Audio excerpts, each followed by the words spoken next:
দোয়া তুমি অনেক দিন ধরে করে যাচ্ছ, যে স্বপ্নটা তুমি প্রতিদিন মনে লুকিয়ে রাখো, যা তুমি অনেক কেঁদেছ, অনেক চেষ্টা করেছ, আল্লাহ তোমাকে বিলম্বিত করছেন না, তোমাকে প্রস্তুত করছেন।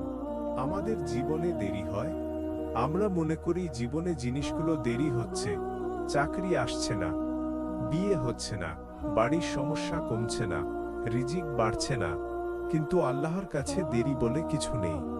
আল্লাহ সবকিছু দেন সঠিক সময়ে, ঠিক প্রয়োজনীয় মুহূর্তে। তুমি যেটা চাইছো, হয়তো সেটা এখন দিলে তুমি সামলাতে পারবে না, হয়তো তুমি আরো শক্ত হওয়ার দরকার আছে, হয়তো তোমাকে আরো কিছু বিষয় থেকে রক্ষা করা হচ্ছে। আল্লাহ কিভাবে প্রস্তুত করেন? 1. তোমার হৃদয়কে শক্ত করেন। কিছু দোয়া কবুল হবার আগেই আল্লাহ আমাদের ক্যারেক্টার তৈরি করেন। ধৈর্য দিতে হয়, শক্তি দিতে হয়। 2. ভুল মানুষ থেকে রক্ষা করেন। অনেক সময় তুমি যাদের চাইছো, যে জায়গাটা চাইছো, সেটা তোমার জন্য ভালো নয়, তুমি বুঝতে পারছো না, কিন্তু আল্লাহ জানেন। 3. বড় নেয়ামতের জন্য তোমাকে পরিণত করেন। বড় নেয়ামত কখনো অপরিপক্ক মানুষের হাতে দেয়া হয় না। তোমাকে প্রস্তুত হতে হয়, উন্নত হতে হয়, নিজের ভিতরকে ঠিক করতে হয়। 4. দেরির মাধ্যমে তাকওয়া শেখানো। আল্লাহ বলেন, অবশ্যই আল্লাহ ধৈর্যশীলদের সাথে আছেন। 2. 153 এই আয়াত শুধু পাঠ করার জন্য নয়, এটা জীবনের বাস্তবতা।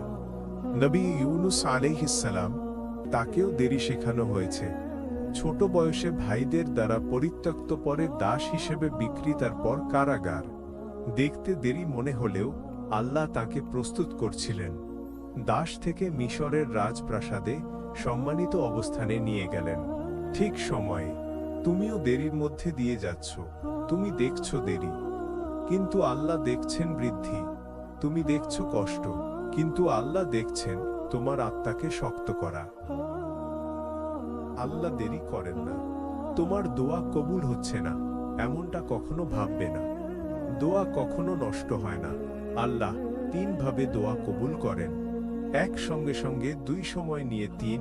অথবা এর চেয়ে ভালো কিছু দিয়ে। তুমি যেটা দেখছো দেরি, এটা আসলে আল্লাহর নিখুঁত সময়। তাই চিন্তা করো না যে দরজাটা বন্ধ, সেটা চিরদিন বন্ধ থাকবে না। যে স্বপ্নটা তুমি করছো, সেটা পূরণ হতেই আছে।